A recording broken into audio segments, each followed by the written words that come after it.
This is NBA TV's NBA Action.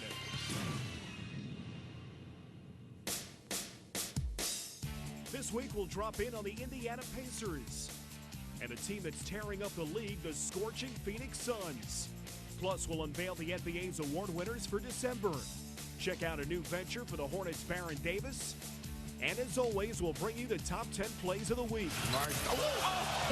Amari Stoudemire around Mutombo. Get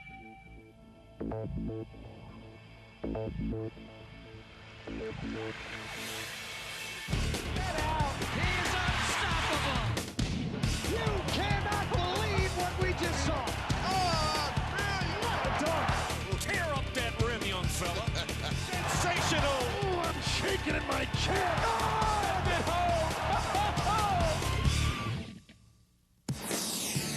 We tip things off by taking you into the action in the Eastern Conference as we follow the Indiana Pacers.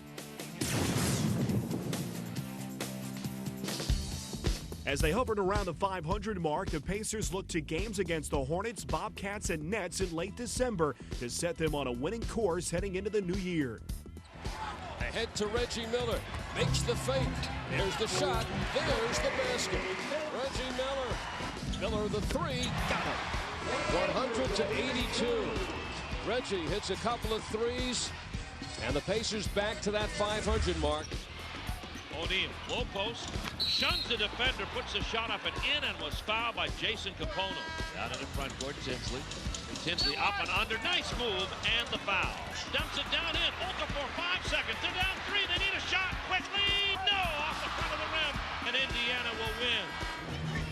Here's O'Neal taking it around Smith, and he banks it through, plus a foul. Indiana controls on the move. Changing speeds, Tinsley, and a chance for three.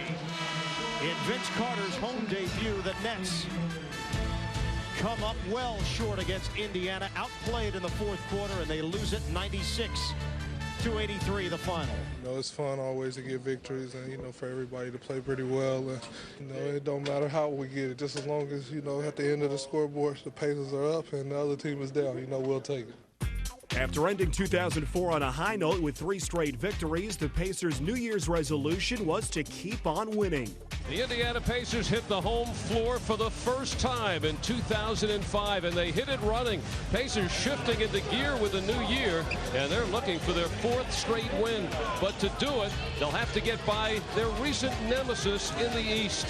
Tonight from Conseco Fieldhouse, the Pacers versus the Milwaukee Bucks.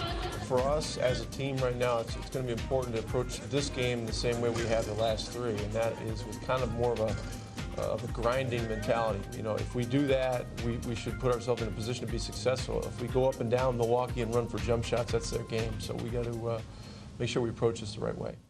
And the right way in this game was getting the ball to their star big man, Jermaine O'Neal, early and often. O'Neal walks in, gets it, and there's the foul. Jermaine O'Neal running wild here in the opening minute and a half, all 6. Pacer point. Tinsley sets up O'Neal over Smith. Swish. At this pace, it's a 120-point night ahead for Jermaine O'Neal. So far, 14 in the first quarter, and we're just about halfway gone. Gets it in the hands of O'Neal, in the air, too hard. Another offensive rebound, another basket, another foul. O'Neal, tough angle, and he's got that one. Nice job going away from the double team. Right now, Jermaine O'Neal has 19 in the first quarter, but we still have 3 minutes to go.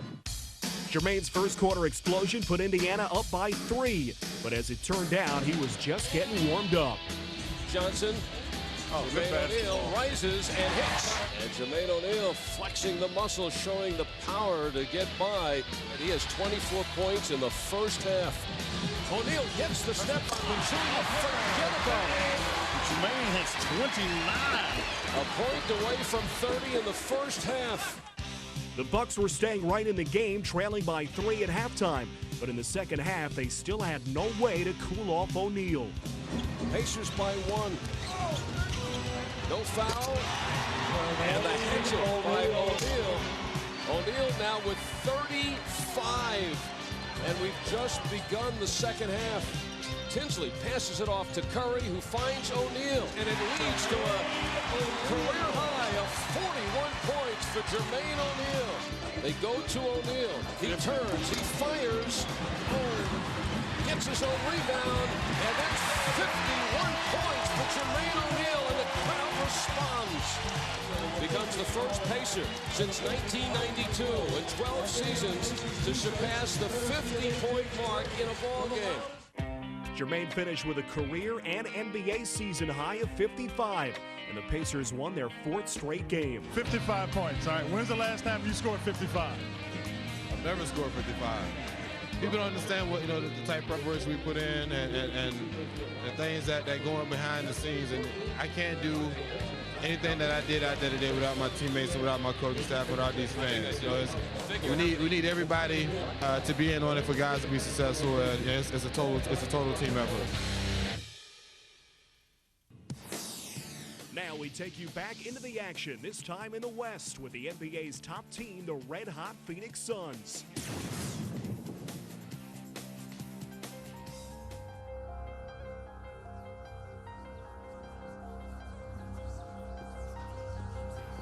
This place is alive. It's electric, and a lot of it is because of number 32.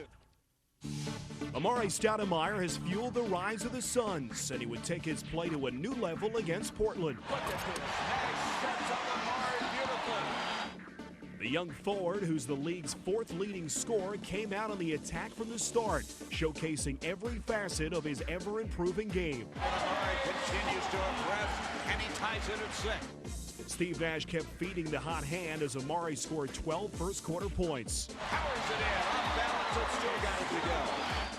And Stoudemire's play was energizing the entire team. The Phoenix offense clicked for 41 points in the second quarter, and they had the Trailblazers reeling. Rejected by Stephen Hunter. And it comes down to Marion 3-on-1 to the trailing Amar'e. On balance, gonna count. Oh, another one of those incredulous shots by Stoudemire.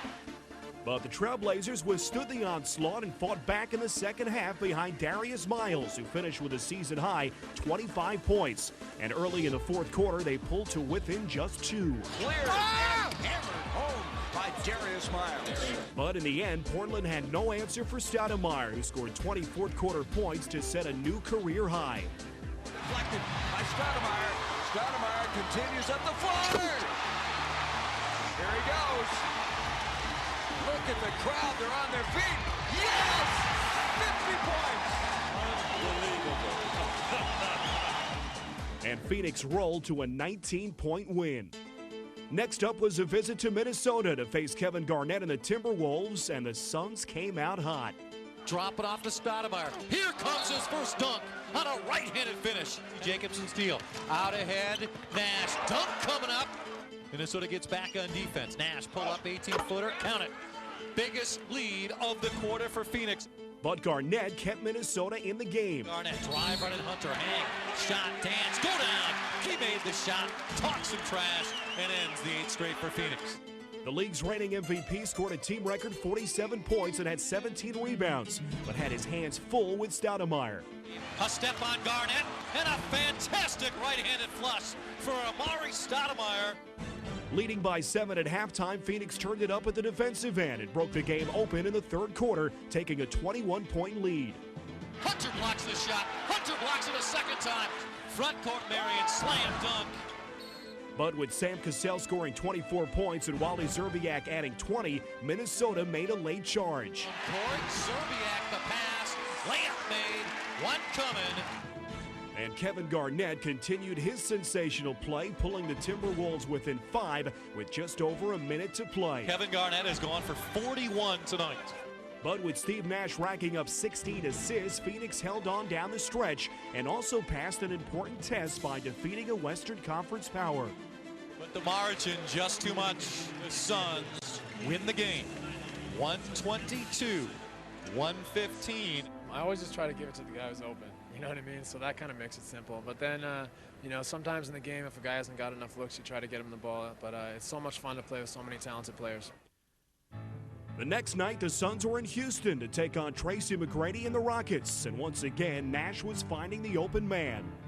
Throws it back out. Joe Johnson, three-pointer is good.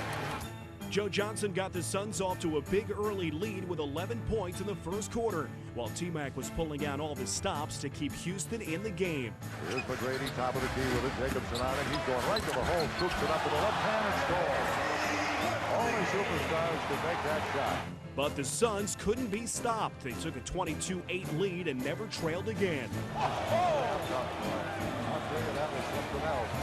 Johnson down the left corner, back to Jefferson, out on top. Richardson, three-pointer. Richardson in the air, good. On this night, the NBA's highest-scoring team had 6 players scoring in double figures, and they defeated Houston for their 15th win in the past 16 games. 108-98 will score here tonight at Toyota Center. Got 5 people out there they can't guard at all times, and it's making it hard for the teams to match up with us. We got a great group of guys out here that's coming out playing every night, and we're just making it happen right now.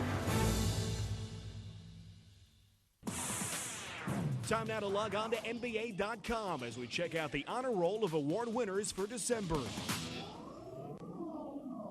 Finds Emeka with the thunderous slam. No doubt about that. No doubt. For the second straight time, Charlotte's Emeka Okafor was named Got Milk Rookie of the Month in the East. It was the only player with a double-double in every game in December and leads all rookies in scoring and rebounding. The more you get to know Mac, he doesn't go out there and say, I'm, the pick, Okafor and 04, none of that stuff. He doesn't think about it. He just goes out and plays, and that's what makes him good. In the West, the Spurs' unheralded Bino Udrih was named December's top rookie. The guard from Slovenia leads Western Conference rookies in scoring. That's playing basketball. Spinorama. Sweet move. They say this kid makes great basketball decisions and great basketball plays.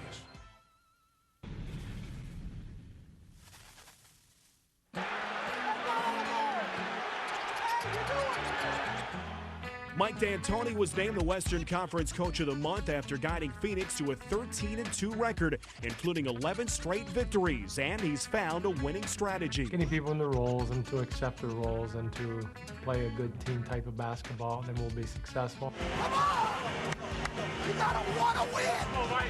The Coach of the Month in the East was Stan Van Gundy, who guided the Heat to a 14-1 record in December, and now has the fans in Miami thinking about a championship. We welcome those expectations. The excitement's great. We got a lot of work to do to live up to those expectations.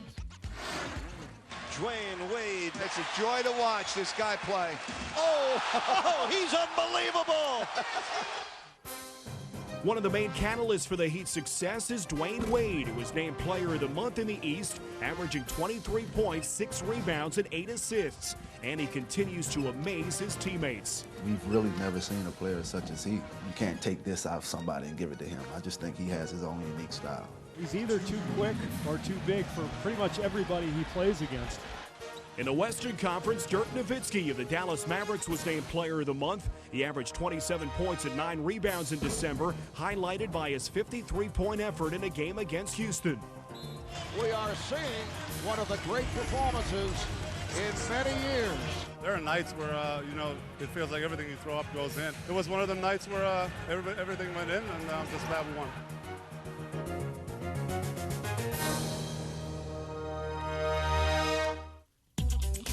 Now we look at some of the NBA's more entertaining moments in the latest edition of I Love This Game. This week, we're arrived at your doorstep with special deliveries from all around the league. And one of them comes in from Toronto, courtesy of Jalen Rose. 3 seconds remaining. Here's Jalen Rose, dribble, drive to the rim, got it! Speaking of deliveries, T-Mac brought this one to Andre Miller's house. Oh, and Tracy McGrady rams it home. But Tracy had his own problems trying to stop Kobe. Here we go again. Bryant against McGrady. Kobe with a spectacular jam. Sometimes it's just a bad hair day and not much better for your face when Flip Murray drives the lane. Oh, the facial served up by Flip Murray. Then there were those who just felt like dancing, whether as a group or performing their own special solo routine like the Phoenix Suns' Bo Outlaw, while the Spurs needed 2 to tango, Tony Parker and Tim Duncan. Tim Duncan, unbelievable! Amare Stoudemire was a one-man show. Stoudemire, Amari is amazing. And so is Vince Carter. Alley-oop. Carter with a big slam. And Peja Drobniak hit new heights. Harrington ball. Drobniak with a throwdown. Can we say a little hang time from Peja? They were making sweet music around the league this week, especially the NBA's younger generation. Rookies like Atlanta's Josh Smith. Smith's going to take it right to the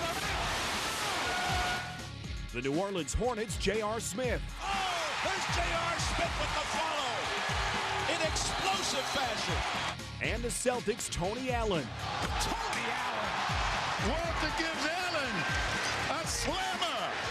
And if that didn't get you fired up, then just keep loose and stay right there until next week. Now we follow Hornet star Baron Davis in his new role as executive producer of a movie in this week's Time Out.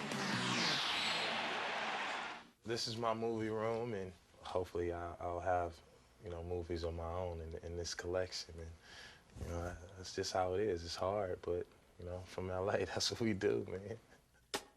Scene set. The sun goes down over Los Angeles. Cut to Baron entering production office. We want to make a movie that, captures the streets, that's real, and we came up with a hot title, a killer director, The Game, the hottest rap star, and I'm just excited to be up and running now. The working title right now is called The Life He Chose. It's a movie straight out of Compton, about this cat who tries best to do good, but sometimes it's hard. The option's not there to do good, so you just flip it and do what he knows best. This was a table reading we had yesterday of the whole cast to flush out the script. To give the director an opportunity to hear it so he can start to visualize and make some corrections and do the things that he needs to do necessary to bring the script up to date.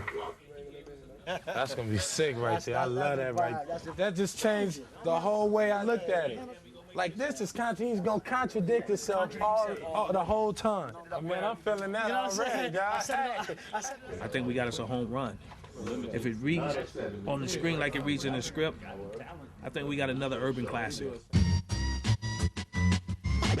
I'm just really anxious to prove to a lot of people that I'm not just a basketball player. Though new to the business, Baron is hands-on and eager to learn all he can about making movies. He want to know where the money's going. He want to know what's a first AD. He want to know what's a DP. What kind of lens the director and the DP is using. He want to know that. I'm his eyes and ears to walk him through this whole project. We want to talk to you about what kind of cameras and the lenses and the look you're looking for. We're shooting Super 16. Film it out. You know what I mean? Trying to capture just like the real essence of the whole, street.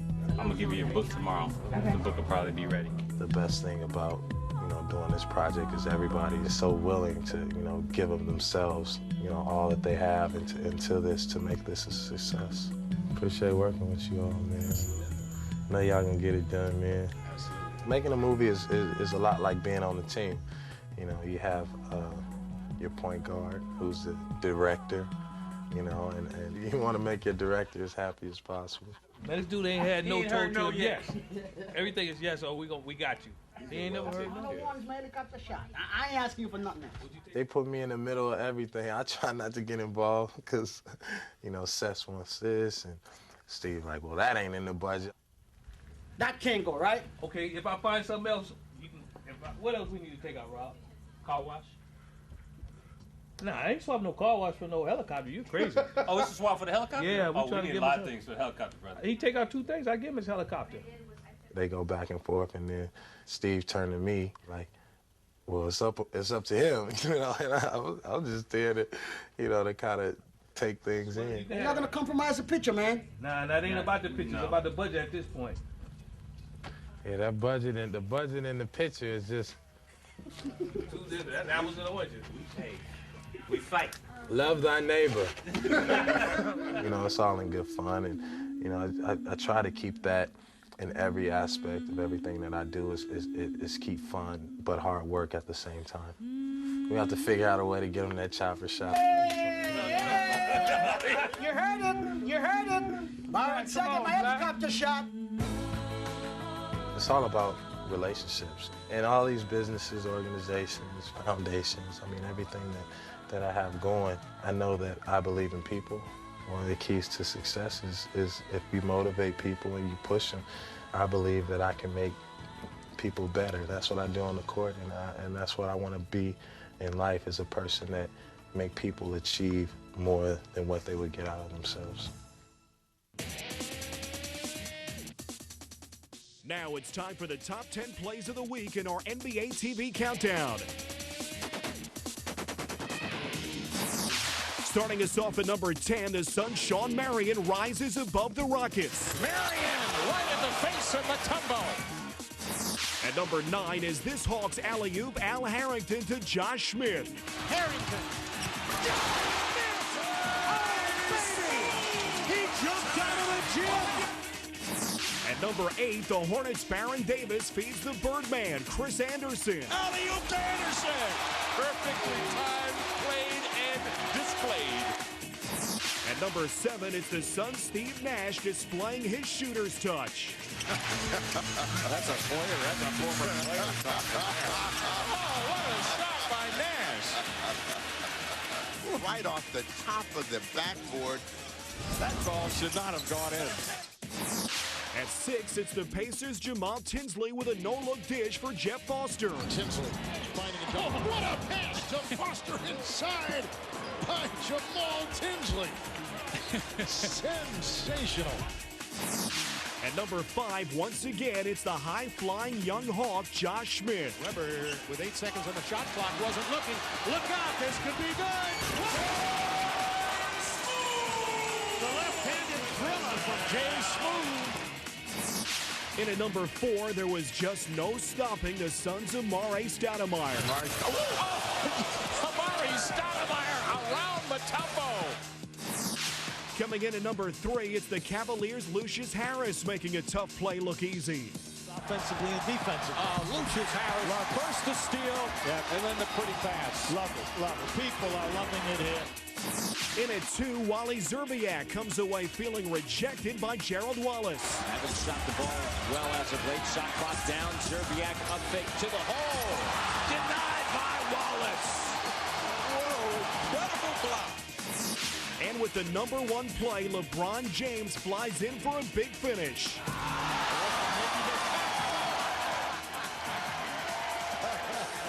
Now he's blowing by. I mean, he feels it. He's taking it to the rim. It's a shame that mask is really affecting his play. Yes. That's our show for this week. Thanks for watching. Last week, fans on NBA.com said that this reverse dunk by Kobe Bryant was the number 1 play of the week, and it's certainly worth another look. Remember, you can vote for your favorite play all season long by logging on to the league's official website, NBA.com. I'm Spiro Dedes for NBA TV's NBA Action. See you next week.